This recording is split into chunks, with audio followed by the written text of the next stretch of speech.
Good morning, Dog Nation. I'm Brandon Adams, and this is DawgNation Daily, the daily podcast for Georgia Bulldogs fans, presented today by Engineered Solutions of Georgia. So much to do with UAP preseason poll. Came out yesterday. Always a lot of fun stuff in that. We'll cover some of that on the program today.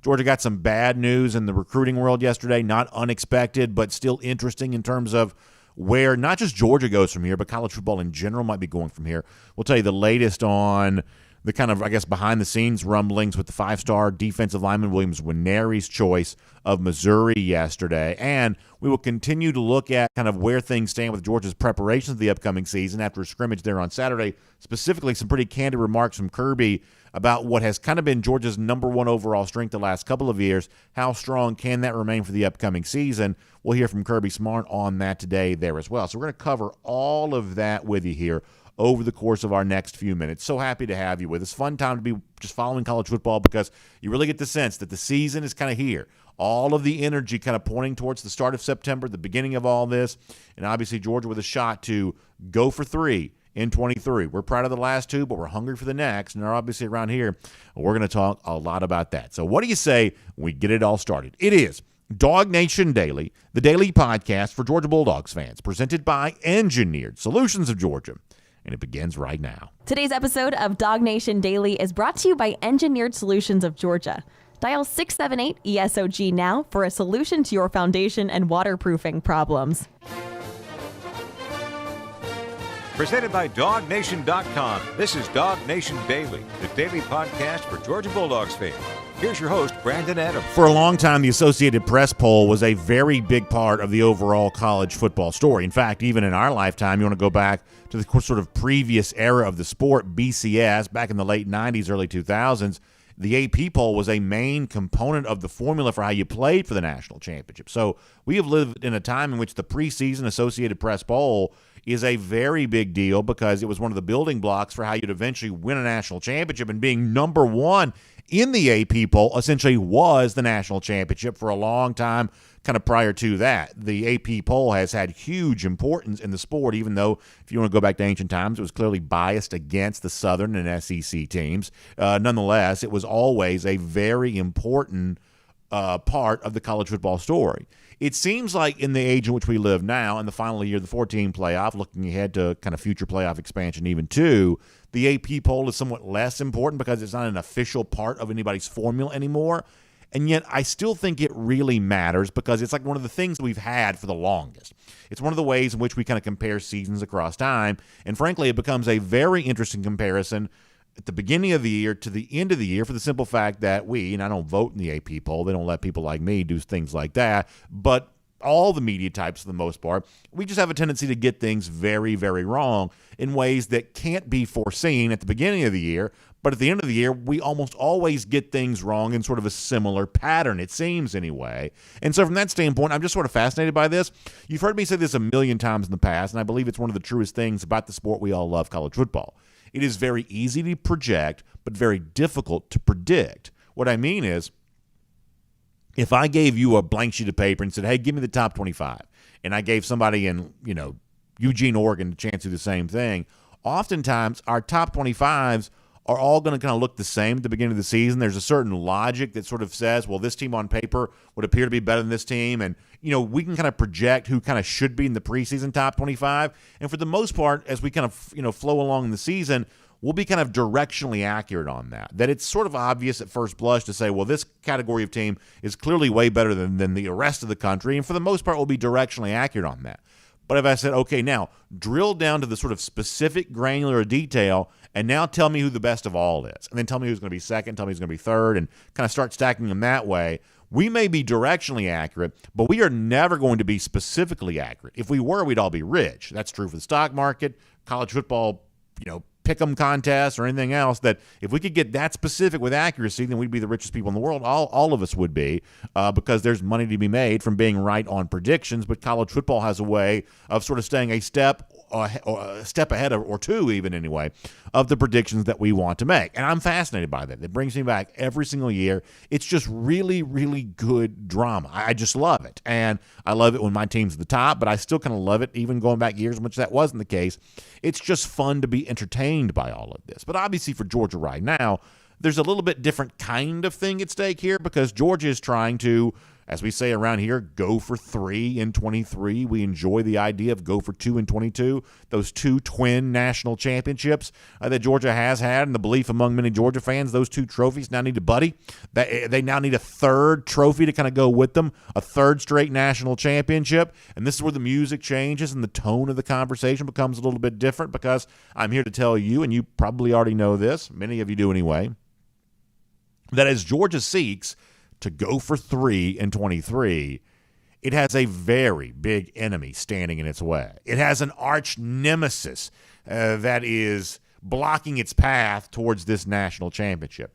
And no, I'm not talking about whiny, pouty Ohio State, still complaining about what happened in the Peach Bowl with Javon Bullard. And no, I'm not talking about Alabama and the tired old heads in the media that seem to think this is still 5 years ago and Nick Saban was still the coach that he once was. And no, I'm not talking about mighty Michigan and all the media types who seem to think that's the team destined to win the national championship. When I say that Georgia has a big nemesis standing in its way, a foe to confront here this year, it's not any team that will play on the field. The thing that Georgia may have to confront this year more than anything else is history. History is apparently not on Georgia's side. This is the kind of thing that's probably come up in conversations before. But nonetheless, it's an important reminder here that, boy, you look back through the ages in college football, there is a lot of history just sort of working against Georgia here this year. And I feel like even on a show like this where we are genuinely very optimistic about what Georgia can do this season, my best guess is that Georgia will win the national championship again. I've explained this before.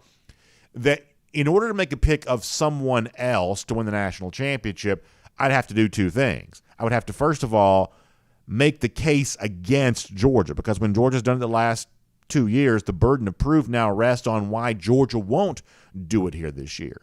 And when we look at UGA, we see areas in which this team needs to probably improve upon before the season gets here. We see areas of concern. There's obviously conversations being taken place about areas in which fans hope Georgia can get a little bit better.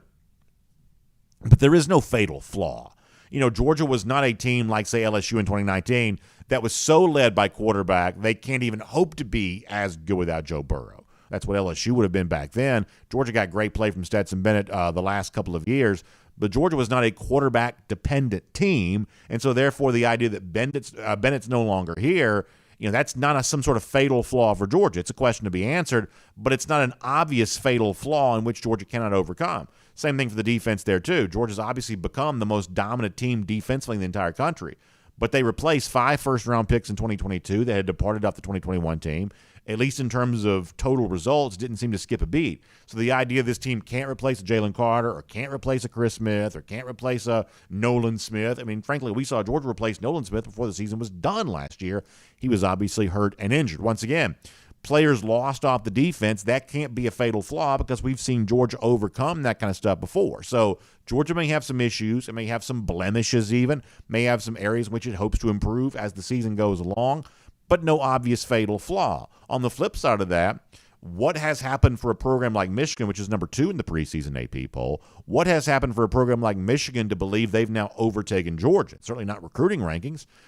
Their recruiting rankings are far more meager than what obviously Georgia's has been. Same thing for Ohio State. Ohio State had a guy like C.J. Stroud a year ago and had the game of his life against UGA, but that still wasn't enough to beat Georgia. The idea that a new starting quarterback is somehow going to miraculously change all of that, obviously it could happen. It was a close, hard-fought, tightly contested game a year ago, but it's not obvious in our mind that Ohio State's now better than Georgia.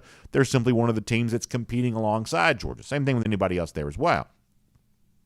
So there's no obvious case to be made against UGA, no obvious case to be made for one of the teams competing with UGA, so therefore it just seems logical that Georgia might win the national championship again. But even if everybody kind of used that logic to put Georgia preseason number 1 in the AP poll, be very, very careful here to the extent to which history sort of works against you when everybody seems in agreement on that kind of logic. I want to show you here a tweet from longtime college football writer. His name's Brett McMurphy. Worked for ESPN for a good while, and now he works for a company called the Action Network. McMurphy writing on Twitter, and he does this in sort of sarcastic fashion. He says, "Godspeed, Georgia." Meaning be careful here for UGA, the preseason number 1 in the AP poll, because 17 of the last 19 AP preseason number 1 ranked teams failed to win the national title. Only Alabama in 2017 and USC in 2004 overcame what he calls the preseason number 1 jinx. And he also adds in for good measure, Georgia's also trying to become the first three-peat champion since Minnesota in 1934 through 1936. So you got two big issues working against Georgia. Long-term history, the idea that it's been decades, almost a century since the team's won 3 straight national championships. And over the course of the last 19 years, only 2 times has the media gotten it right with its preseason number 1 team. Now, I would tell you the far more relevant point on that is the near-term history, more so than the long-term history, although the long-term stuff probably matters there as well. That when we look at the seasons and who's likely to win the national championship, we just have a tendency to sort of get some of this kind of stuff wrong. Because even the Alabama team that won in 2017 had to sort of sneak through the back door to get there. They didn't win the SEC West. They lost a game to Auburn at the end of the regular season, still found their way into the college football playoff and kind of utilized the system, something that Saban became pretty famous for doing a couple of times there. That's how they won that championship in 2017, sort of sneaking through the back door to kind of get there a little bit. So, y'all, let's be realistic here for a second. And I would say that our show probably has a history of being about as optimistic about Georgia as anybody does, and how could you not be, given the overall success Georgia has had? Of course that's the case, but this is going to be really, really, really hard. It's just going to be very difficult to win a national championship. And the funny thing about the difficulty awaiting Georgia is we can't really predict what it's going to be. That's the fascinating part here. We don't really know what it's going to be that stands in Georgia's way. But history would tell you, whether it's the almost century's worth of teams trying to win 3 straight or the last 2 decades worth of teams trying to maintain a number 1 ranking throughout the year, something's likely to occur. So all I can really tell you here is buckle your seatbelt. All I can really tell you here is be on guard for everything, whether it be something internal for Georgia where, hey, you couldn't have foreseen this popping up. So-and-so got hurt, or so-and-so didn't quite play as well as we hoped he would, or whatever that is, or something external. Because I just said, hey, on paper, here's what I think about Ohio State. On paper, here's what I think about Alabama. On paper, here's what I think about Michigan. But guess what? A lot of times the things that kind of emerge during the season, those are not quite the things we could have foreseen on paper. I've made this point before. I'll make it again. When Alabama was going for a 3rd straight national championship in 2013, that's when Auburn came up out of nowhere. First-year coach in Gus Malzahn. Converted defensive back at quarterback in Nick Marshall, the prayer and Jordan Hare, the kick 6, and miraculously, that's the team that won the SEC, and that's the team that played for a national championship. Now, will something like that kind of befall Georgia here this year? I don't think so, but the point is, we don't know. We don't know what this is going to look like, but I think it's possible, and I think it's probably even necessary that as you are, if you're like me, a Georgia fan, very optimistic about what Georgia can do, I think we also need to be very realistic about how hard it is going to be to actually do it. Does that make sense? You can be optimistic while also being realistic that Georgia has a chance to do something amazing. But the reason why it's amazing is because it is so hard. I think that Brett McMurphy's numbers there kind of indicate just how true that is. Now, let me slightly shift gears here for a moment, because in the wake of Georgia being number 1 and the discussion about how you stay there when so few teams have done so, some of the stuff that we got from that first scrimmage going back to Saturday are sort of some of the building blocks for how we discuss Georgia's attempt to kind of do what few teams have done, go wire to wire as a preseason number 1, and then finally a postseason number 1 for Georgia would obviously be a 3rd straight national championship. And some of that's, hey, can you take what appears to be a little bit of a weakness now, can you make it a little bit stronger? Some of that's what that is, and we talked about some of that yesterday. Other parts of that are, hey, can you take what's been your number 1 strength or your, kind of highest category of strengths, and can you make sure they stay strong? And a lot of times football success ends up being built on the back of that as much as anything else. And obviously for Georgia, if you said, hey, what has been the best part of Georgia these last couple of years, I think you'd be hard-pressed to find anything that's mattered for Georgia more than defensive line. It's Jalen Carter a year ago. We saw Carter in a preseason game on Saturday night. He absolutely looks like a dominant force, and he was that for Georgia when he was healthy last season.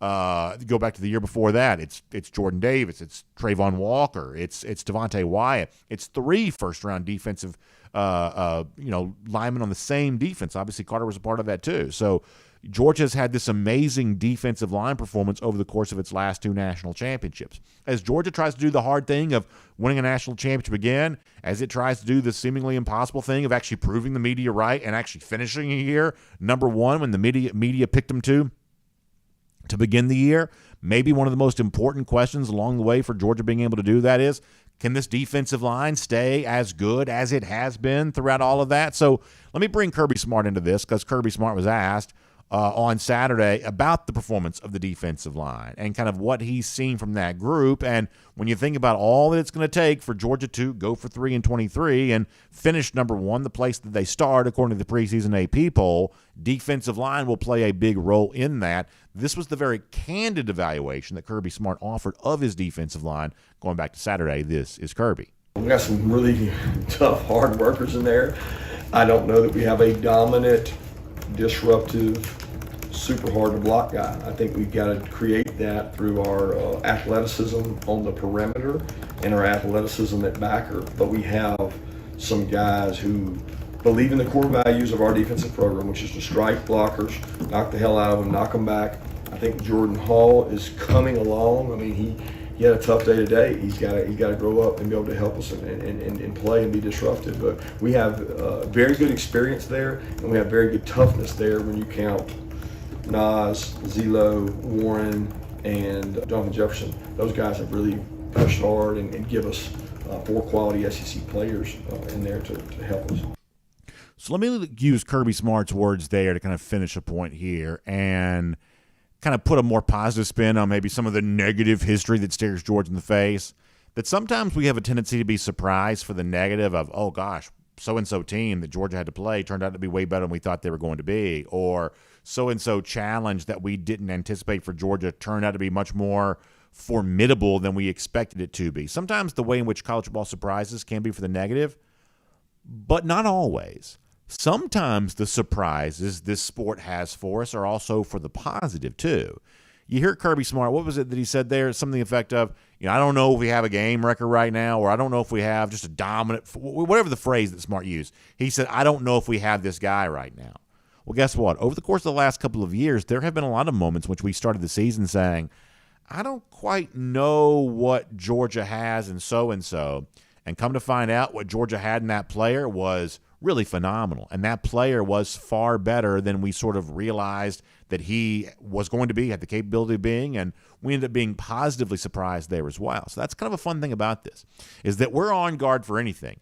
We are on guard for history repeating itself here, where it's very difficult as a preseason number 1 team to go out and win it again, and there's something that's going to step up and happen that kind of proves that to be true. But we're also on guard for the way in which college football can sometimes surprise us with the positive there as well. That facing the challenges that every preseason number 1 team faces, Georgia has guys rise up, and guys that are somewhat known to us right now. They exist in the sort of realm of potential. They actually fulfill much of that potential on the field here this season. And Georgia steps up and does what no team has done before it in darn near a century, winning a 3rd straight national champion. Will it happen? I believe so. Can I guarantee that? No, I cannot. And that is what makes this sport so entertaining. My name's Brandon Adams, and this is DawgNation Daily, the daily podcast for Georgia Bulldogs fans, presented today by Engineered Solutions of Georgia. Glad to have you with us across all platforms. Video, radio, podcast, so many ways for you to connect with our program. Just really appreciate you doing that. And our friends at Engineered Solutions of Georgia. They make it all possible here today. This is my foundation and waterproofing company, and I am thankful to have them as a part of what we do here on our program, because I genuinely believe, based on conversations I've had with the entire team over there many times, visited them there in their offices, talked to their people, and the one thing I know is they've dedicated themselves to dealing with one of the most significant issues you might face if you are a homeowner. And their company's grown because of the work that they've done for people just like you, who one day you walk down the basement and you look around and you're like, uh-oh, there's water down here and it's not supposed to be. Or you see those cracks start to show up. And y'all, when you see that like sort of stair step thing in the brick, or the horizontal cracks maybe in the sheetrock or something along those lines, that is potentially a sign of a problem. And that's where our friends at Engineered Solutions of Georgia want to step in and say, hey, simple fix, larger problem, whatever it is, an entire team of engineers on staff devoted to helping you solve that problem. A solutions-based company, if there ever was one. And the engineers they have, and really nobody in our marketplace puts that kind of resource together for you for foundation issues, waterproofing issues, making sure your home is built to withstand all of this. Nobody in our marketplace puts that level of resource to work for you. That's why I am so confident in telling you they can be a solution for whatever your wet basement or crack wall problem might be. They can take care of all of that for you. Now, here's the other thing there as well. They are also proud partners of UGA, and I think it's really fun to support those that support the dogs. It's never been more important, and maybe than it is now, to kind of step up and kind of show support, and that's what Engineered Solutions of Georgia does.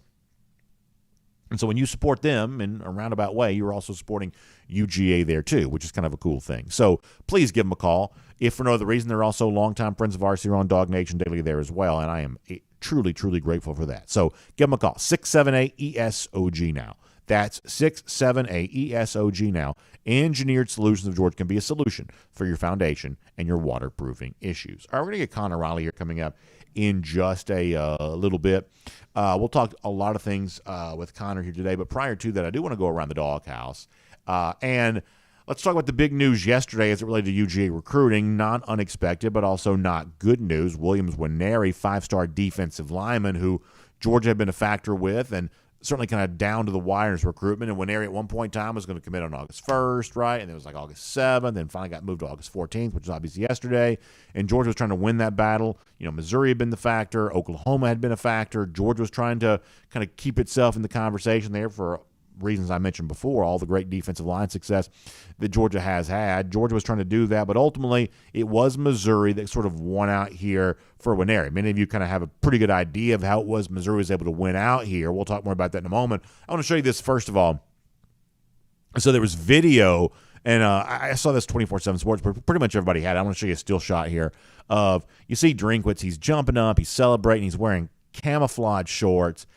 I mean, listen, I don't like any of this. I mean, obviously I'm a Georgia fan, so maybe I don't like, what it looks like celebrating on behalf, or I should say, at Georgia's expense here. Drinkwitz was the same guy that did the Pop-A-Shot thing after they got the Luther Burden type deal.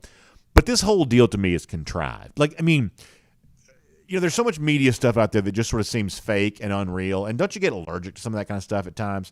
Like, to me, this is the sort of thing that I just sort of find myself very allergic to, because clearly Missouri knew it was going to win this battle for a reason we'll get into in a moment.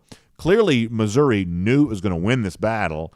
Drinkwitz knew he wanted to be on video because they wanted to see the celebration. So all of this is, hey, how do I want to dress? I want to show myself off as the kind of cool, casual guy who wears camo shorts.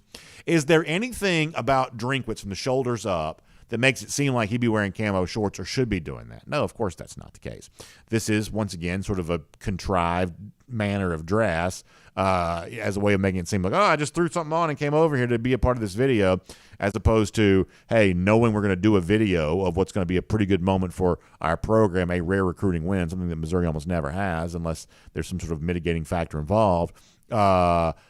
I'm gonna do this orchestrated video, so let me also orchestrate my outfit there as well. We focus group this, and we found out that I look cooler and more relatable if I wear camo shorts. That's the kind of silliness that you can sort of see being involved in on this. And then we're going to do a video in which we pretend to be surprised by news we knew we were going to get. To me, it's just conduct unbecoming. And listen, you can say, well, you're just crying because Georgia didn't get him.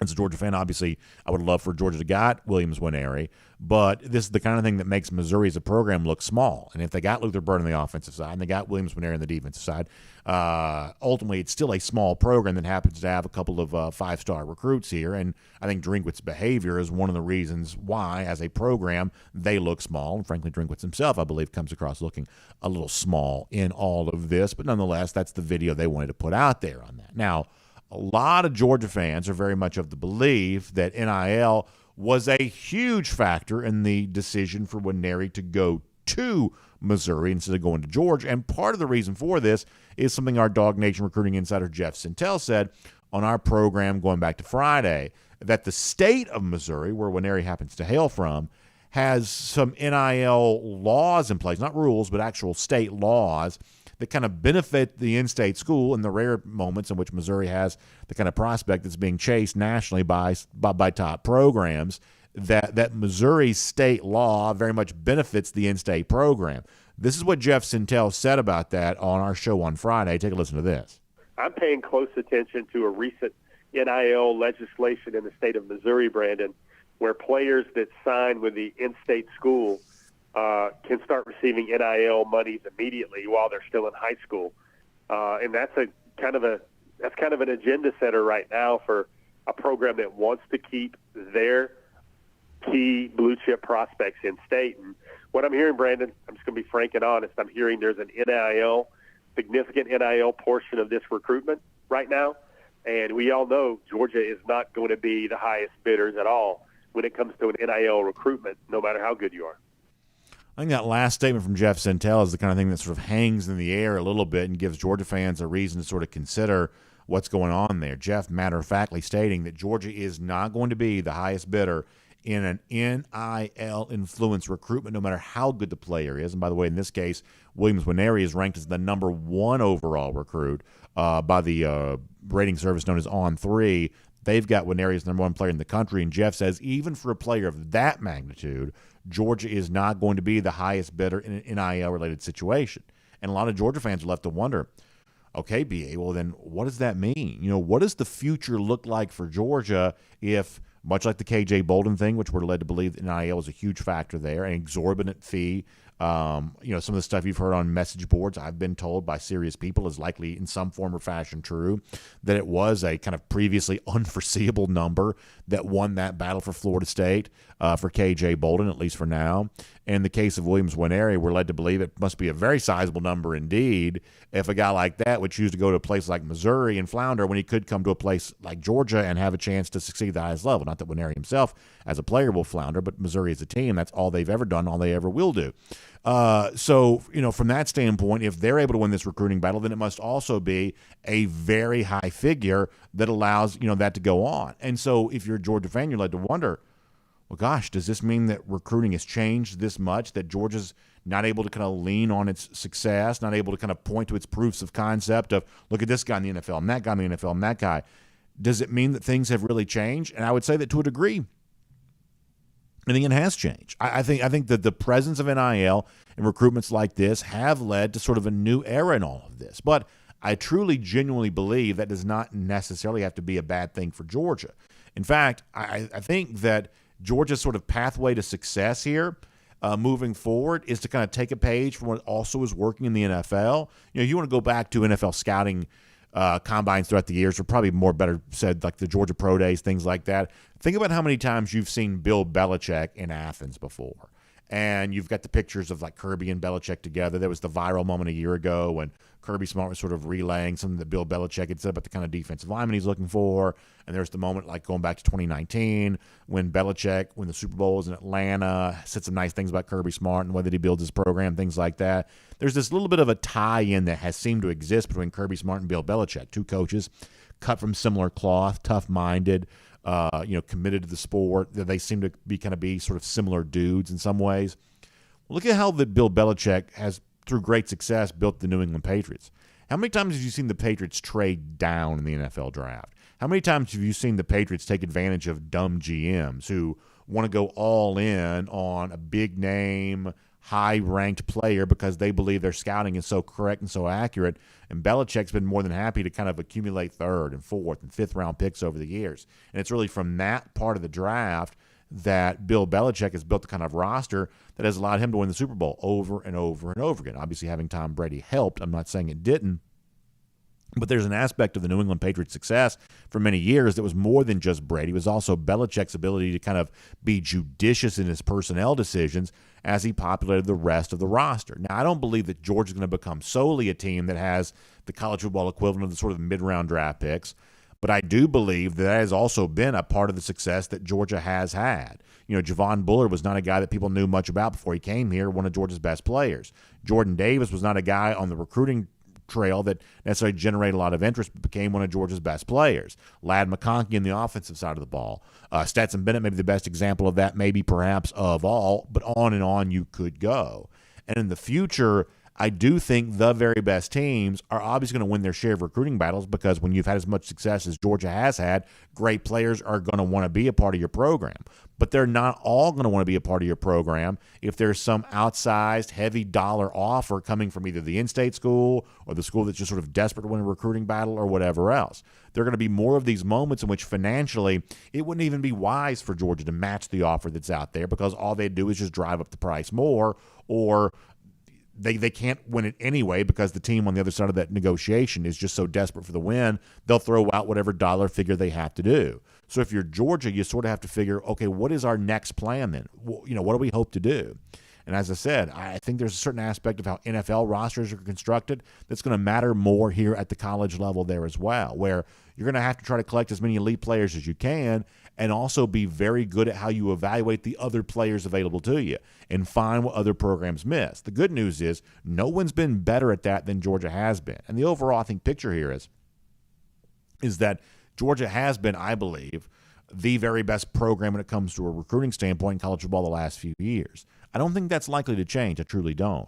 But for Georgia and the other programs who sort of stand near the top, at the top, in terms of how they go about this, the idea of hoarding all the five-star players and having them all on your roster the way that it's almost seemed like it has been in recent years, maybe that part of this is changing just a little bit. Maybe there is going to be the sort of one-off player who ends up going somewhere else because the bid is so high. And so what you do around the elite players you can get may ultimately tell the tale of just how great and deep and talented these top rosters are going to be constructed in future years. Something to keep your eye on for sure, and that's around the DawgHouse here on DawgNation Daily, presented by Engineered Solutions of Georgia Today. Now, before we're done on our program, I'm going to take a deeper look at the AP preseason top 25. Obviously, we know where Georgia is right there at the top. How about the rest of the teams in that preseason top 25? The teams that Georgia plays, the teams that Georgia competes alongside with. We'll take a look at what else we saw from the preseason AP top 25 before we're done on the show today. But for now, recap of what happened for the scrimmage on Saturday for Georgia, kind of what's next for UGA recruiting and the ever-changing landscape of, kind of how recruiting's impacting the sport right now and the history, I guess, working against Georgia as the preseason number one team. Let's cover all of that ground with Connor Riley here today on DawgNation Daily, presented by ESOG. From Athens and across the SEC or wherever the recruiting trail may lead, here's a DawgNation.com insider. Let me bring in Connor Riley on the conversation we were just having, because I know Connor is a New England Patriots fan, and maybe nobody we could talk to is more well acquainted with how Bill Belichick has built those great Patriots teams. Now, Connor, I don't want to be naive here. Having Tom Brady has certainly made that very easy, or I shouldn't say made it easier to build championship success, something the Patriots did for a long time. And yet I'm still fascinated with the idea that Belichick was sort of the master of trading down for a long time. Bad teams spend big in free agency. Oftentimes that doesn't really pay big results. Bad teams trade up in the draft because they want the big, fancy, buzzworthy name, but oftentimes that doesn't quite work out because the same teams seem to be trading up in the draft year after year after year. Belichick content to trade back. Belichick content to use his free agent dollars judiciously. Smart teams seem to make decisions like that, and I believe moving forward, college football won't become completely like that, but a little sprinkling, a little dusting of that kind of roster management stuff, I do think is going to be a part of the college football story moving forward, because whether it be, really aggressive NIL laws or just really desperate teams, in various battles for various five-star recruits, it's just going to be hard for a team like Georgia, not just Georgia, but teams like Georgia. It's going to be hard to win those things moving forward, I believe. What do you make of all of that? Recruit at the level that Georgia does, and when you recruit nationally the way Georgia does, it's going to be tough to win every single NIL battle in the way that some teams might try and go about doing. With regards to Williams Nwaneri, this is a guy that Missouri, they're really only going all in on maybe 2 or 3 different guys in that state because of the way the state laws are set up there. And so that gives a team like a Missouri a huge advantage over a team like a Georgia that does recruit nationally and is willing to go all over the country and has made it a big part of their, recruiting modus operandi to go out there and recruit at a national level. And so, the KJ Bolden is a separate discussion in terms of the way that had gone down. But, if you're going to recruit at these levels and recruit nationally and go into states like a Missouri, like a Washington, like a Nevada, where it's not necessarily a Florida or a Texas or a California. Those NIL battles are going to be a little bit tougher to win in those states, especially when you have a state like Missouri that does have such an aggressive NIL law. Now, again, Georgia still has the number one recruiting class in the country. They know better than anyone, but it's interesting that you bring up the New England Patriots. I think for one thing they did so successfully in that sort of second run there where they won 3 Super Bowls in the 2010s was, they weren't going to get the high-priced, super-duper star player, in free agency. I mean, one time they got Darrelle Revis, but that was essentially a one-year deal. But what they really excelled at was just living that middle class of free agent where, they're not going to be the guys that command the most money, but they're going to command some money, and we're going to spread it out over 3-4 different guys in that area rather than go after the one big-ticket guy. And that led to a lot of success. That led to deeper teams for New England and ultimately led to more championships. And so, Georgia knows what they're looking for. They trust what they're evaluating. They'll be willing to open up the pocketbook if there is a player that absolutely is needed to. But when it comes to recruiting and when it comes to NIL and bottom line here, again, I think culture is the most important thing for Georgia in terms of what they're looking for. And the guys that fit that know that Georgia is the place for them pretty quickly. You saw this summer, Justin Williams, for example, how Georgia wasn't really a factor in his recruitment up until May. And then by, beginning of August, late July, he knew that Georgia was where he wanted to be. I think those are the types of recruiting battles that Georgia more often seems to win, rather than, say, these Williams, Nwaneri, KJ Bolden, the guys bouncing all over the place in terms of what he is looking for or who is the perceived favorite in his recruitment, rather. Yeah, I think we're on the same page about something. We could talk to the state legislature right now and say, hey, we got to change this law so that Georgia can do NIL-wise what I guess the state of Missouri is able to do for its in-state program right now. And I think you and I would say even if Georgia had the same legal opportunity that a guy like, Nwaneri seems to enjoy there in Missouri, I don't think it changes this recruitment. I don't think these are the kinds of bidding wars that Georgia wants to win. And that's not the same thing as saying Georgia didn't have a bid. I believe that Georgia probably did, obviously within its own, laws and things like that, have some sort of opportunity to kind of show Nwaneri, this is how NIL can work for you to a place like Georgia. Clearly that's going to be a part of UGA's pitch. It wouldn't be competitive if it didn't. But when it comes to, as Logan Roy said, just naming the highest number, that's not going to be how Georgia does this because all you're doing is just driving up the price at that point in time. Give me a number. 9.5. Right. It speaks to, again, I think what Georgia wants, they know that they have to be aggressive in the NIL game. They're not shying away from that. And look, if you think they are, look at the number of recruitments that they're in. And you've made this point before. If Georgia wasn't aggressive in the NIL space, they wouldn't be a hat on the table in some of these recruitments. And so I think, as this program continues to get more developed under Kirby Smart and as he now enters his 8th year, and just I think generally has a better idea of what he is looking for when it comes to a recruit, they're going to get better at identifying these guys. But, sometimes the guy you're looking for isn't available in terms of the character or culture fit that you're looking for, and you're going to have to go outside some of your normal marks and go out there and find a guy that can bring in, that you can bring in and help your football team.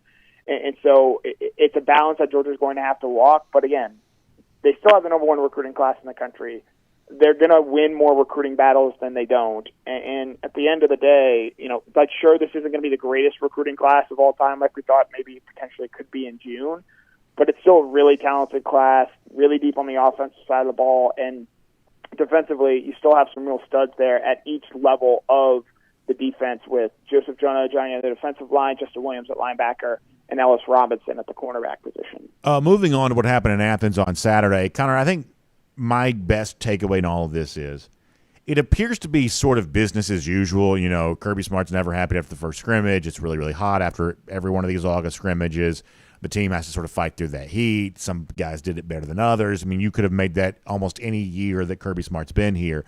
So for the most part, even in the areas in which Georgia seems to be evolving, I sort of think this is sort of business as usual. I'm curious to think if you agree with that. But I do believe there is one area in which, I don't know, it's probably appropriate to circle that and sort of figure out where all this is going. And for me, that is at running back right now. So 2 parts there. First of all, do you think everything else is sort of progressing as sort of a typical Georgia team other than running back? And do you agree with me that's the one thing that probably ought to be highlighted, circled in red, whatever you want to do in terms of an issue that we're not quite so sure yet if this is typical Georgia as of yet. Do you agree with both those points? Yeah, as far as the heat, so I was in Colorado for a family wedding this weekend, had a lovely time out there. The high on Saturday, the day of the wedding, was 75 degrees. Wow. And when I got back into Atlanta on Monday morning and I walk out of Hartsfield-Jackson Airport, it was 77 degrees, and you feel it too because of the humidity and whatnot. So, again, coming out of the scrimmage, Kirby Smart's, as you pointed out, he's never happy. And that's why Georgia's won 2 straight national titles. If you've got a happy coach in the middle of August, that's probably not a great sign for what a team might be capable of in terms of pushing and peaking at the right time at the end of the season. I mean, as far as running back, look, I've written the story multiple times, and there's not too many different ways to say it. If Kendall Milton and Branson Robinson are not playing or not full go and are not cleared, as they were not for Saturday's scrimmage, I think you have a lot of questions about this running back room. They've had some recruiting misses of late that I think would desperately help this room out a lot. And when you've got injuries to, in my opinion, your 2 most talented pure running backs, not to mention Andrew Paul as well, who's still working his way back from an ACL injury,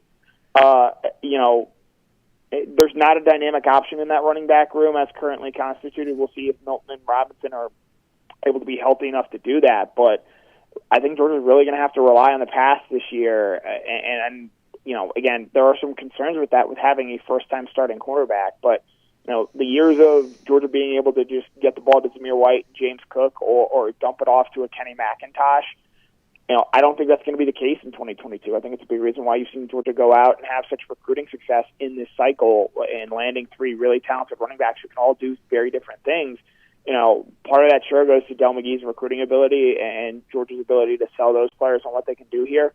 Part of it is just those guys are going to be able to come in and I think play a role right away because of the way this running back room is made up. And the comments made by Kirby Smart coming out of Saturday scrimmage, I think only further back that up. It's good drama to me because, Del McGee, we heard from him last week, and he used the word confident. He says he's still confident in his running backs, even with the injuries here right now. So, I've cautioned folks, hey, be careful being too skeptical in an area in which a guy like McGee says he's confident. But here's what we know. One way or another, this is not a choice.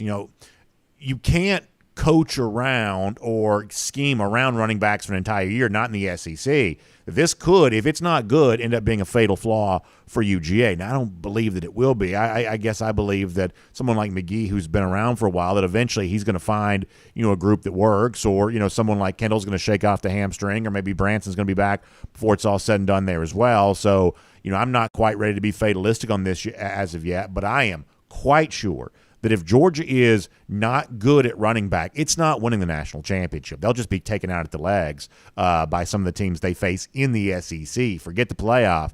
You're going to have a hard time going on the road and succeeding in places like Auburn and Tennessee if you don't have the running game to go along with the passing game. Now, you don't have to have Herschel Walker back there, but you do have to have somebody who can kind of provide the counterpunch there for you on that. So McGee says he's confident. Some fans are not quite so sure. We'll see who's right about that. But the one thing I know for a fact is you got to have good running game if you want to emerge out of the SEC for a chance to win the national championship. BA, you want to know the simplest reason that Georgia has just beaten the snot out of Tennessee the last 2 seasons? It's got nothing to do with quarterback play. I know what you're going to say. I know what you're going to say. Go ahead and say it. It's because Tennessee cannot run the football against Georgia's front because That's Georgia's right. defensive front is able to clog things up with really 3 down defensive linemen and their 2 linebackers. Georgia's 5 is able to beat Tennessee's 5 when it comes to the offensive and defensive fronts. And, look, Georgia's going to be able to win a lot of games because of the talent advantage they have and the schedule that they play. But if you're not able to consistently run the ball and have a balanced offense to where teams can't just sort of key in and put either, say, 8 defensive backs on the field or they feel comfortable enough in the inverse to just sort of like you saw in 2019, just say, hey, we're going to play 4 guys in the secondary and just play man coverage because we don't think you're good enough to beat us on the outside. Georgia's offense under Todd Monken had great balance. Even if there was never a 1,000-yard rusher on the team, they always found a way to get productive games from running backs. And that's going to be a big challenge, I think, for Mike Bobo to scheme around some of the concerns that they have at the running back position. And I 100% agree with you. I think the running back position is going to be fine. Certainly, I think as they get South Carolina at home and then Auburn by the end of the month, you hope that Robinson and Milton's injuries are not an issue at that point. But if the running game is a negative, Georgia is going to have a very tough time winning a third consecutive national championship. Yeah, so I think it's fun to watch it play out because one way or another, it's going to make for a very, very interesting storyline and a very, very interesting sort of subplot to Georgia's overall mission, of, as we say around here, to go for 3-23. And speaking of that, I guess final topic for us here today. I love the preseason AP poll. I like the way in which the sport seems to rhyme with itself with similar patterns year after year, even in a time in which it seems like the AP poll is less important than it used to be. There's still, I think, kind of a cool framework it provides for what happens after that. And as we kind of half-kiddingly, half-seriously have said, history is really working against Georgia. You know, the idea that the last night, as Brett McMurphy pointed out, last 19 19 preseason number one teams, only 2 of them have gone on to actually win the national championship. Connor, I'm not telling you that's the be-all, end-all, but it ain't nothing to me either. Do you think history is working against Georgia here this season?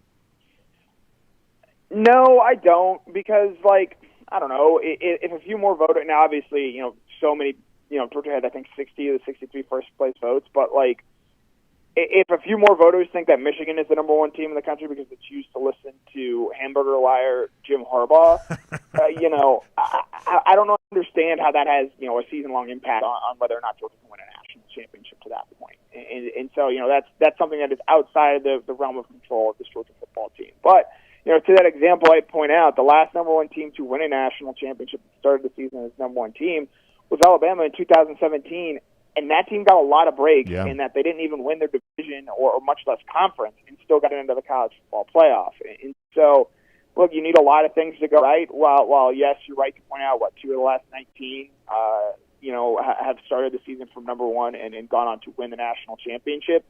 Since the college football playoff came into existence, the lowest-ranked team in the preseason, top 25 to win the national championship was LSU in 2019 when they were the number 6 team to start the season. So you have to, I think, have been near the top and have expectations to win just because of, with the extra games. I think that limits the number of teams that can win a national championship to right around 6 or 7.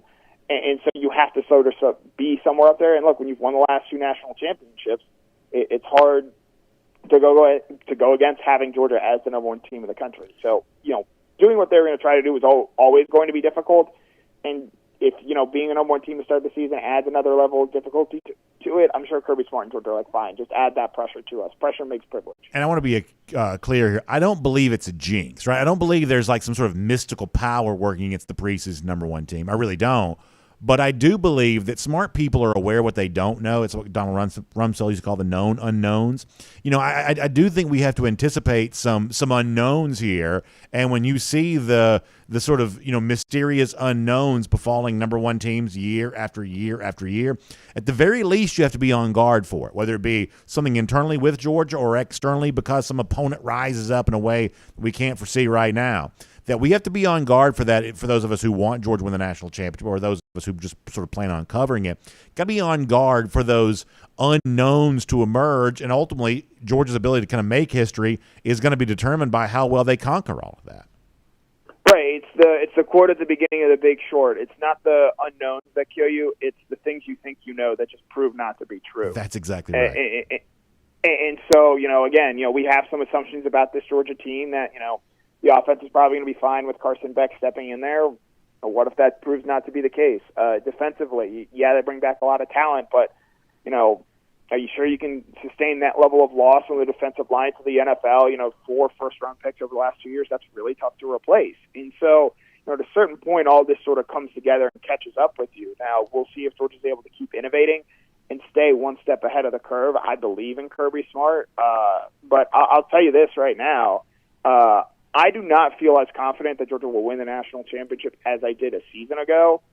And having said that, our colleague Jeff Santel asked us to put together, cover 4, and one of the questions was, who do you think is going? Who are your playoff teams? And the 4 teams that I had in the playoff, Georgia's one of them. And if they're with the other 3 teams there, I feel like they're going to win a national championship again. So it's going to be an interesting season. And I think one thing last year's playoff run showed us is that so much of this comes down to matchup and who you end up playing. Yeah. And if that's the case, then we're ultimately going to find out a lot more about Georgia in the month of December than, quite frankly, we are in the months from September to November. No, I think that's really fascinating, Connor. I appreciate that. Great way to say that, and good to have you out there covering these dogs each and every day. I know it's going to be a fun week and getting ready for these final days ahead of the start of the season. Then we'll find out how all this actually plays out in some real games after that. So thanks for your time here. We'll look forward to talking to you very soon on DawgNation Daily, presented by Engineered Solutions of Georgia. Yep, as always, it was a pleasure. Let's take a look around the rest of the league. This is SEC Through. Connor always says that, and I think it was a pleasure. It was a pleasure to have that conversation, fun to sort of think about all this kind of stuff and try to anticipate what it is that we don't know about Georgia that's going to end up being a huge factor here. But the ironic twist of that is if we think we know what that means, it just kind of gets moved in the category of what we do know, and the unknown stuff still stays out there. So I guess let that twist your brain into a pretzel, and then we'll sort of figure out where it all goes from there. I know where it goes when the season's done. You start thinking about those great Royal Caribbean cruise vacations again, or maybe some of you are lucky enough to be taking advantage of some of the awesome Royal Caribbean deals that you sometimes get during the fall time of year. That's a really fun thing. And if you're doing that, good for you there on that. I know for me, I'm thinking about early 2024. My hope, my sincere wish is to be a part of Icon of the Seas as it debuts in January of 2024. And my other sincere wish to have all of you on board with this in April of 2024 as we head out on Allure of the Seas. Now, the DawgNation cruise in 2024 are going to be bigger and better than ever because we're going to be on one of those Oasis-class ships. And if you go to royaldogs.com, you can find out more about the DawgNation cruise. You can find out our great friend Jessica Slater, terrific travel agent, put it together for us. So you can find out about that. But I think you really owe it to yourself to also learn about Allure of the Seas there as well, because if you've not cruised before, or if it's something that you're not all that familiar with, and the idea that it's an Oasis-class ship, what does that mean? These Oasis-class ships are literally like being in a city at sea. It's like you get the combination of the beach resort, but you've also got the fun, like, Central Park location, like you're walking through a city park when you're actually on the ship at sea. You got the Royal Promenade, which is like a really fun indoor sort of shopping and entertainment mecca. You've got, the Royal Theater and the Studio B where the ice skating show takes place. And, you've got, cool things of a desire to try to get it right. And so, therefore, you've got more of a constituency sort of flocking to Georgia, whereas on TV you hear a lot less about Georgia. And yet, almost unanimously, Georgia sort of picked to be the preseason number one, so do with that what you will. As far as the other SEC teams in here, you do see, once again, Alabama ahead of LSU, just like you saw in the coaches poll. We've cast doubt on that before. You've got Tennessee treated a little more harshly by the AP poll than they were the coaches poll. The Vols were, remember, 10th in the coaches poll. That was a little higher than I would have expected them to see. They are 12th here in the AP poll. That's a little more like it. Now, keep in mind, when you're kind of right there in the middle, and they're almost exactly in the middle of this AP poll, when you're kind of right there in the middle, there's a dispersion right here, right? The door can swing both ways. You can get off to a hot start and actually work your way up in that poll, or you can find a road game at Alabama, pretty tough sledding. Games against, road game at Florida even too. Game against Texas A&M, which is still going to be power rated by the gamblers in the top 10 of the country, despite the fact they're unrated, obviously, in the preseason AP poll. That you may kind of find some of these games actually be pretty tough. All of a sudden, what starts off as a preseason top 12, by the time you play Georgia, you're having a hard time even being in the top 25 because you lost a couple of times. So Tennessee, to me, is one of those swing teams. Could be very good, but they can also kind of fall down because the door obviously has a chance to swing both ways. And ultimately, the thing that's sort of working against the Vols, maybe more so than anything else, is the guy that they've sort of bought into a quarterback, the guy that Tennessee fans have turned themselves into believers of. This guy, Joe Milton, that not only failed to win the starting quarterback job there at Michigan, that's why he transferred, but he's actually brought to Tennessee to be the starting quarterback. He failed to do that there too. Now, maybe third time's a charm for him, but this is a guy who's been pegged as a starting quarterback before, and because of the big arm, because of the the kind of athletic credentials that he brings to the table, has sort of expected to be the guy, never has been here to this point in time, so perhaps skeptical of him again now is the right thing to be. I've told you before, I've got Texas in my playoff. They start 11th, so we'll see if they can make that climb there. As far as, another by the way, let me correct myself on one thing here. I said that Texas A&M is not ranked. They are ranked 23rd in the preseason AP poll, so they did slip in here. And then another Georgia opponent, Ole Miss, also comes in at 22nd. So that's the deal on that. Outside the the top 25 from the SEC. Arkansas got 73 votes. They were second among teams not ranked in the also receiving votes category. And then 3 more spots behind that was Arkansas. Interesting to see Arkansas getting some love, just given the overall schedule they have to play. Then if you want to go a little deeper there, Kentucky got 14 total votes. Florida got 4 votes. And that's about it there from the SEC there on that. So only 2 Georgia regular season opponents ranked in the AP Top 25 here right now. We'll see how it evolves for Ole Miss. We'll see how it evolves for Tennessee, and then we'll see for some of those teams, can they work their way into the poll? I mean, I think if you're South Carolina, one of the more interesting games from the perspective of a Georgia fan not involving Georgia is probably week 1 when South Carolina plays UNC, who is ranked 21st in this poll. South Carolina, North Carolina, week 1 in Charlotte. That's Drake May. That's a little buzz around the Tar Heels right now. North Carolina is a preseason point spread favorite over South Carolina, but only by a field goal. South Carolina could win that game. If you're a Gamecocks fan, you probably believe your team should win that game. If they do, that's a top 25 ranking for South Carolina, and suddenly a season that looks like it has no marquee games for Georgia, well, all of a sudden, fairly early in the year, you're playing a top 25 matchup against what's likely to be an early undefeated South Carolina team. So, in other words, the vibe around some of the Georgia schedule changes pretty quickly depending on what some of these teams do in the games prior to playing UGA. And could South Carolina beat North Carolina? Of course it could. And if it does the Georgia game against the Gamecocks have a little bit more juice, even if the outcome remains the same, Georgia winning easily, even if the outcome remains the same, there's more juice to kind of begin the game because of the ranking that South Carolina could have. So just keep that in mind. Gamecocks almost in the top 25, and a big win on a neutral site in week 1 would certainly put them in there. It will make that cruising around the SEC courtesy of Royal Caribbean. Of course, speaking of neutral site games, obviously the city of Atlanta, a place that's hosted many of those, and maybe this December will be hosting Georgia again in the SEC Championship, and certainly they'll be doing the Chick-fil-A kickoff stuff and all that kind of thing, or whatever event might be going on in downtown Atlanta or the Atlanta area. If you're coming into Atlanta for that, I want you to keep our area here where we are in mind for you on that. That's our area we call Dunwoody. So you're in this Dunwoody area where we are right now. You've got a great collection of restaurants and hotels, shopping experiences that really make this a wonderful destination for you if business or pleasure, whatever else, brings you to the Atlanta area. I'm talking about 9 different hotels with 2,100 rooms, so there's great chance to get great hotel savings because of the inventory that's available there on that. We're also really convenient at 2 different MARTA stations, the Dunwoody station, the Sandy Springs station. So if you want to get to Buckhead, get to Midtown, get to downtown, but you kind of want to stay out of the hustle and bustle that sometimes goes along with some of that, our friends here at Dunwoody can be a big part of that too. Plus, there's 200 restaurants, more than 200 really. Great shopping experiences there as well. So you can come here and have a wonderful kind of family-oriented, very, very relaxed, comfortable experience in the Dunwoody area. And then you can get on MARTA. You can go in without having to drive and fight the traffic, be Midtown, be Buckhead, be downtown, whatever else. This is just a really cool place to stay if your travels take you to the Atlanta area. So please check out discoverdunwoody.com/DawgNation. That's discoverdunwoody.com/DawgNation for a lot more on that. Now, my hope is if you come here to Dunwoody to stay or anywhere in the Atlanta area, my hope is you behave a little bit better than those lousy, stinking Gators do when we all get together down in Jacksonville, because we've seen them kind of show themselves before. And one of the great, I think, sort of mini traditions involved in the Georgia-Florida game is the sort of sad sack state of the loser there in that one, especially when it's been Florida recent years, having to be dragged out of the cocktail party from time to time. That's the subject of our golden shoe here today. JD, the dog walker, sent this to me.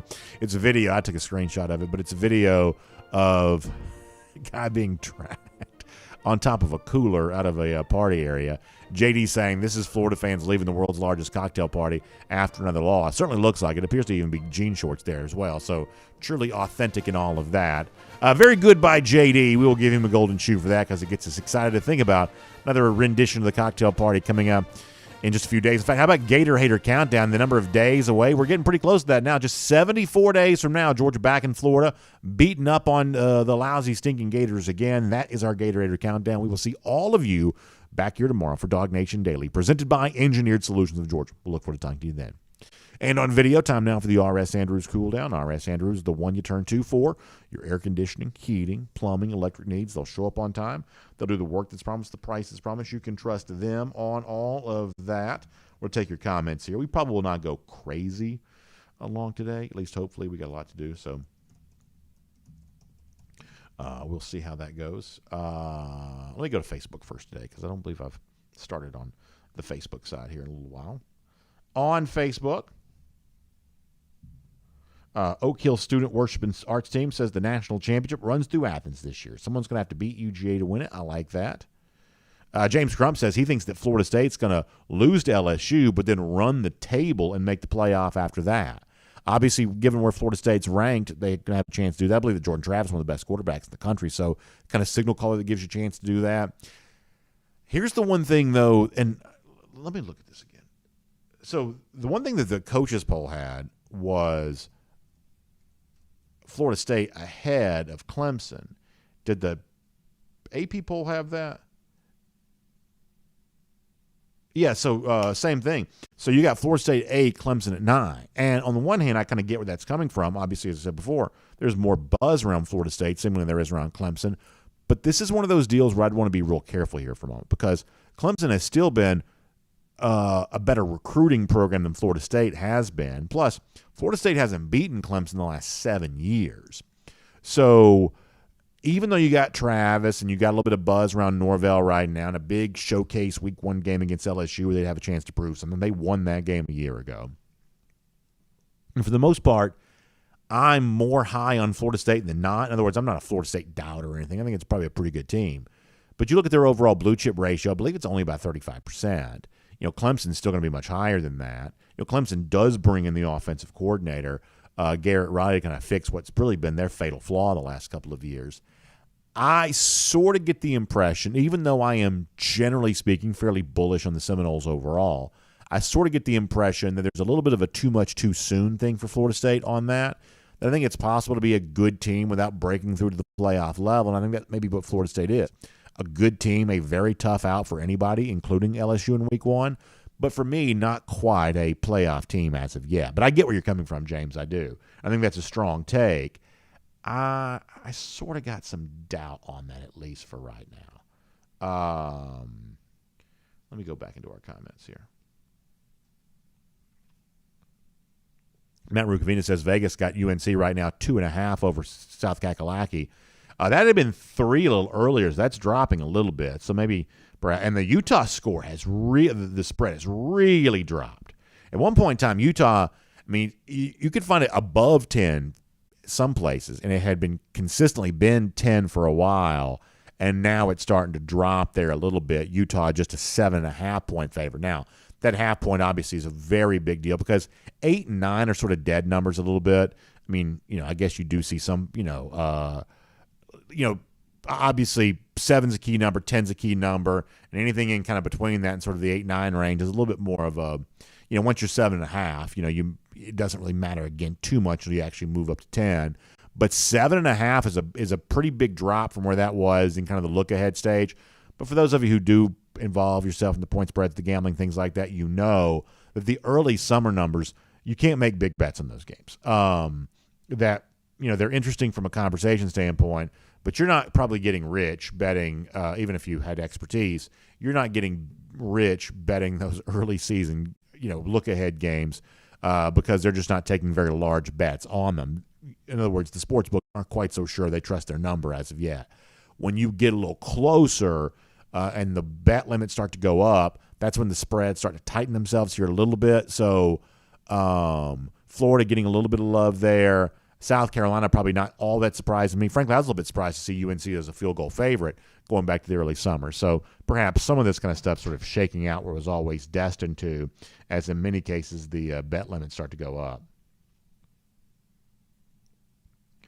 Sandy Price says he felt like Williams Nwaneri may have been the only recruit that didn't have a smile on his face when he made his announcement. So I don't know. Do with that what you will. Interesting observation from Sandy Price there. Jamie Huff says this ain't the same Clemson team. Dabo's been coaching, which hurts Clemson. Yeah, so, I mean, obviously that's one of the reasons why, Garrett Riley's got a big job ahead of him. And I'm sure that privately, Riley must think, hey, if I come in here, if I do a good enough job, I'm a head coach somewhere, maybe even somewhere of note as soon as next season. But pretty clearly, he left a place at TCU where he had a chance to, kind of, I guess, sort of take advantage of those soft Big 12 defenses, coming to the ACC to take advantage of those soft ACC defenses, maybe. But it kind of step in as the outside influence in the Clemson program, something you haven't had a lot of, that outside influence. And, Dabo's always been content to kind of promote from within and kind of pull the next guy out of the ranks of the program. That had stopped working. The offense for Clemson a year ago was a mess. And so that's why Garrett Riley gets brought in. Okay, on YouTube here for a moment. Like I said, we're going to be a little quicker with the comments today. MG says, Kirby's really got us loaded. Every damn player is legit. Who am I kidding? I mean, obviously, it's as deep a roster as you're going to find for the most part. Frank Patterson says the Big Ten is going to move their title game to Las Vegas. Is that true? I know Vegas wants to be a big player in the college football scene. Has the Big Ten really talked about doing that? He says, should the SEC move its game to Miami? So I will tell you that I was at the Orange Bowl a couple of years ago, and there's a weird vibe for Georgia a little bit because Georgia had lost its most recent game. So the Georgia vibe around there was a little bit weird. But I'm telling you right now, I have not enjoyed playing in LA for last year's national championship or playing in Miami for the Orange Bowl 2 years ago. These are cities that just did not seem to be all that well aware there's even a football game taking place. I'd say in 2017 when it was the Rose Bowl, that was a little bit different because the Rose Bowl probably still has a little bit of an extra cachet in Los Angeles that a national championship far removed from the rest of the season might not have. To me, we were in Miami for several days. We were actually staying in Fort Lauderdale, but that's kind of where the media epicenter kind of was. Obviously, part of the issue with Miami, for a sporting event like that, everything's kind of spread out. But, I mean, you just had people into all kinds of stuff, and very few people seem to be that into the football game. And by the time you got to game day, you got to the stadium, it sort of felt more like a football game. There were obviously a lot of Michigan fans there today. They were getting sunburned, and they left disappointed. But nonetheless, they were there. But prior to that, in the days, Los Olas Boulevard and Fort Lauderdale, South Beach, places like that, just sort of a regular weekend. You couldn't even really tell that a football game was taking place. So from that standpoint, I hope the SEC is always having its games in places that care about college sports. Frankly, I hope the college football playoff does that too. Like, you can say what you want about Indianapolis, and it was freezing cold, like some of the coldest weather I've ever experienced. But that city was on fire for the national championship. Every street sign, every hotel, they were all just sort of decked out in national championship regalia. So, long answer to a short question. I think part of the issue with some of these big destination cities is Vegas is probably different because Vegas has kind of turned itself into a bit of an event town. But a lot of these other sort of big cities, it's hard to make the game feel big when you're in a big city and everybody's into whatever they're into, and oftentimes it's not college football. Ducati 1098 says we burned Indy down. Listen, there were a lot of Georgia fans having a lot of fun. There is no doubt about that. No doubt about that. Mike Brown, the idea of having 4 to 5 pass rushers in the field. Listen, Georgia got a lot of guys to kind of play around with on that. I don't think there's any doubt about that. Foster Moss says, what about playing in Jerry World at some point in time? Could I see that happening some point in the future? Yeah, I probably could. Now, for now, the SEC has remained very loyal to Atlanta because there had been some chatter in Nashville back in July because, they are building a state-of-the-art stadium in Nashville. Nashville's become one of the hottest weekend towns in the entire country. You know that. Bachelorette parties, things like that. Nashville's become this huge destination location. And there had been some thought of, hey, does Nashville become a player for an SEC championship in the future? The basketball tournament's been there many times. Well, Greg Sankey at SEC Media Days from Nashville back in July kind of reaffirmed the SEC's commitment to Atlanta. So for now, the SEC seems pretty steadfast of, wanting to keep its championship game in Atlanta moving forward in the future to the extent there will be an SEC championship. Given the gravitational pull of this league out west a little bit, my guess is New Orleans and Dallas both, perhaps Houston too, become a little bit more of a factor in some of this kind of stuff moving forward. Obviously, SEC Media Day is going to be in Dallas next year. Nature Gator says Kevin Steele has Florida in his not Kevin Steele, that's the Alabama defense coordinator. Phil Steele has Florida in his top 25, and he's always right. So There you go. Nature Gator feeling pretty good about that. I am going to do some of these alternative top 25s tomorrow because you're seeing some of the Vegas guys putting out their top 25s. And admittedly, to Nature Gator's point, Florida is going to fare better in some of those. They're going to fare in the sort of, crowdsourced human polls. That is true. That is true. Let's see what else.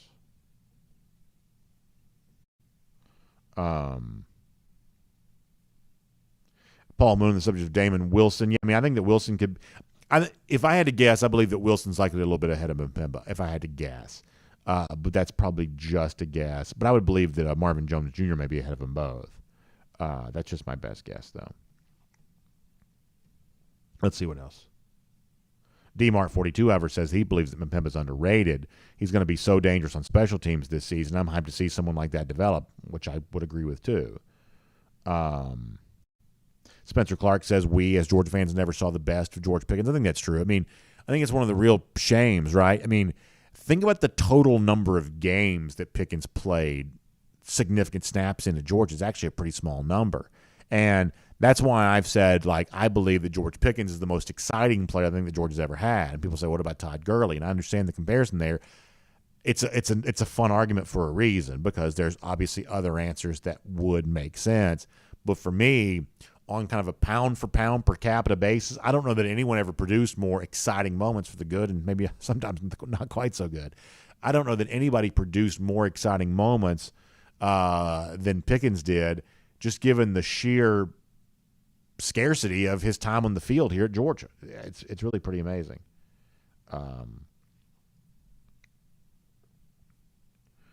Kenneth Holt says he thinks that Utah and LSU are the two most underrated teams in the AP poll.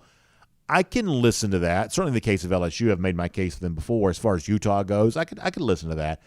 The Pac-12 I think is going to be really interesting this year because obviously this is in a lot of ways the final year of the Pac-12. It may not cease to exist as a league, but as a league, the way we have thought of it as one of the Power 5 leagues, this is obviously going away. USC and UCLA literally are going away. Oregon, Washington, too. You get the teams leaving for the Big 12. So this is kind of the last year of that. And ironically, this is deeper than the Pac-12 has been in quite some time. I think it's going to be a pretty fun, fascinating league. So I think there'll be a certain, even though I kind of don't like a lot of those folks out west sometimes, I think there's going to be a certain sense of nostalgia kind of watching that league play out for the final time. B. Pethel says, I can't believe that Iowa's ranked and South Carolina isn't. Yeah, I believe that South Carolina is underrated. I do. Now, I don't think they're close enough to kind of make it a fair fight with Georgia, but do I think they're a little underrated overall? I think that's probably the case. I think that is. I think both in terms of looking back on the accomplishments of Shane Beamer thus far, I don't think he's gotten enough credit, and looking ahead to what's going to happen here this season, I don't often think that Beamer gets as much credit as he possibly should. Kevin Mills reminding us that Hulk Hogan turned 70 yesterday. Boy, that's hard to believe, right? That's just crazy to me. Crazy to me.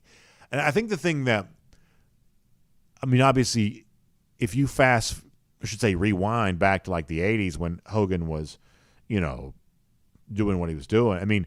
He was already a decent age back then, right? It's like, when Hogan was kind of in the prime of his career from a wrestling standpoint, he would have already been 40 years old, right? It's like wrestling, I think, is more of a young man's game now. But back then, you had some older dudes because obviously the performances weren't nearly as physical as they are now. Now you get it takes a young man to do some of the stuff that these guys are doing these days. But back then, Hogan would have been 40, already kind of in like the prime of his career, yeah. And by the way, people think we kind of come into the sort of like the rock star thing of like, he's 40, he's about to hang it up, and then he ultimately goes on to wrestle for another 20 years. Hard to believe he's 40. 70. That's crazy. Hunker Down 93 says Florida's not even going to make a bowl this year. They're going to be turning into the even lousier and even more stinking Gators than before. I like that. Stinkier Gators. I like that, Hunker Down. That's good stuff. AJ Ferraro says that Florida could realistically be only 3-4 when they come to meet the father in Jacksonville. That's funny, AJ. That's funny. AJ also says he'll take Cam Rising at home versus Mertz in his first start with Ford on the road. Yeah, I mean, I spent a good bit of time today talking about how college football has a way of surprising us, and oftentimes it does. But part of the reason why it surprises is because there are plenty of other times when it's not surprising. And there is a chance, if you're a Florida fan, that on paper this is what it appears to be, a not very impressive transfer quarterback working behind a very much work-in-progress offensive line, and even on the road at a place like Utah. That's just not a very good formula. That's not. Utah, obviously, when they come to Gainesville, very different type of animal, very different type of beast than they are playing there in Salt Lake City. This is legitimately a tough game for Florida, legitimately a tough game. And sometimes the sport works out exactly the way you think it's going to, and that means struggles from a quarterback in Graham Mertz who's never been particularly good before. So, yeah. DT says that Shane Beamer is an ESPN darling. Do you think that's true, DT? Because I have to say I don't think that's true. I mean, look at what Tennessee has done. Look at what South Carolina has done. I am of the belief the actual accomplishments for both these coaches over the course of 2 years are actually pretty similar. But I feel like you hear a lot more about Josh Heupel in Tennessee than you do Shane Beamer in South Carolina. I'm not even saying it's sinister. There's no plot here to promote Heupel at the expense of Beamer. I don't believe. I just think it's a kind of a misbegotten notion or something. I think people assume that Josh Heupel has been way better at Tennessee through 2 seasons than Shane Beamer has been at South Carolina. But the truth is, I think they've been pretty close to the same. By the way, West GA Dog fan, speaking of aging wrestlers, 64-year-old Sting just recently had some very impressive stuff there for AEW for sure. That's exactly right. So Sting's still kind of a factor there on AEW for sure. All right, we got to go. Good stuff. I told you we got to get off a little bit early today, so we'll try to stay a little longer tomorrow. Y'all have a great day. Check out R.S. Andrews online, rsandrews.com for your air conditioning, heating, plumbing, and electric needs. They'll get your air conditioning unit tuned back up to factory fresh specs, and it may only cost you $99. So check them out online for more on that, rsandrews.com. And we'll see you back here tomorrow, 9:45 for our First and 15 at DawgNation.com and on the DawgNation app, then 10 a.m. across all platforms after that. We'll talk to you then. DawgNation Daily, presented by Engineered Solutions.